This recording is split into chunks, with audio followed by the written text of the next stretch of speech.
What's going on, everyone? It's time to talk about an early 2000s horror film. Today we're going to be talking about a film Wes Craven produced called Dracula 2000. This by Dimension Films, December 22nd, 2000. Starring Johnny Lee Miller, Justin Warbell, Gerard Butler, and Christopher Plummer. It was produced by Wes Craven, written by Joel Sosin, and directed by Patrick Lussier, who's also done other films like Drive Angry, uh, Dracula 2 The Ascent, and Dracula 3 Legacy. Those are the two sequels to this film, which I'll get into later on down the road. Not right after this video, but yeah, I'll get back to them eventually. He's also done My Bloody Valentine 2009 remake, and he's also done a slasher film called Trick, to name a few of his films, anyways. And this had a box office earnings of $47.1 million, which is like a moderate success in the early 2000s. So, yeah. Dracula 2000 takes place in, I think, LA, but I could be wrong.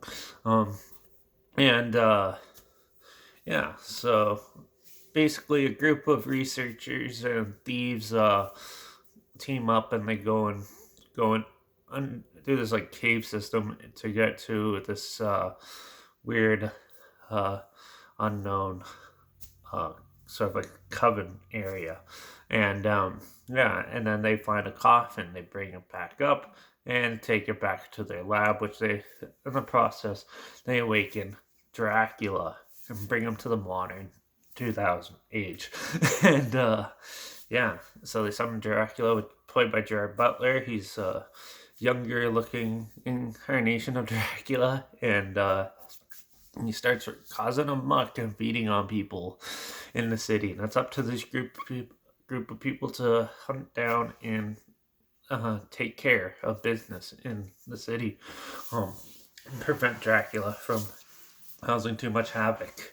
This is your standard Dracula story, just done in a modern setting. And yeah, Christopher Plummer plays like the Van Helsing character and stuff. And boy, is there a lot of action in this movie. This movie is actually quite the fun little action ride. If you like a lot of big beat 'em up style action thrillers, this is more probably down your road. There's not very much of a scare factor in this. It's classified as a horror, but I put it as a horror thriller because you don't really see very much. You see some vampire-ish stuff, but not as intense as some of the other vampire movies out there.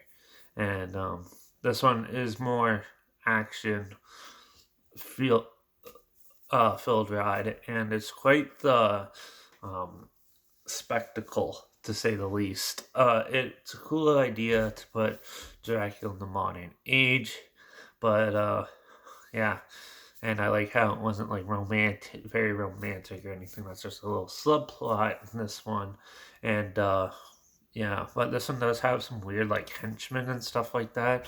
A lot of gun battles and stuff. A lot of cool fight scenes and over the top choreography and jumps and everything. So yeah, it is quite entertaining, but it does lack quite the story. And that most of it is just action sequence, a little bit of filler, action sequence, a little bit of filler.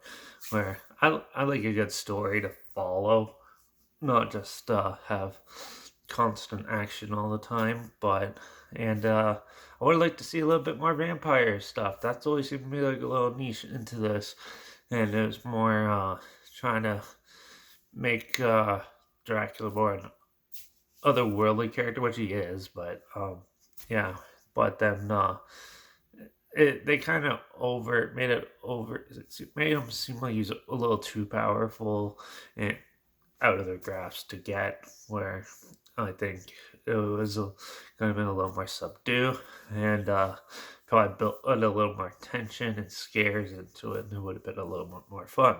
Um, yeah, there's not much else to say about it. It's a good little popcorn flick, but nothing much else. So, yeah, I'm going to give Dracula 2000 a 3.5 out of 5. Just lacks the story, but it's still a fun ride.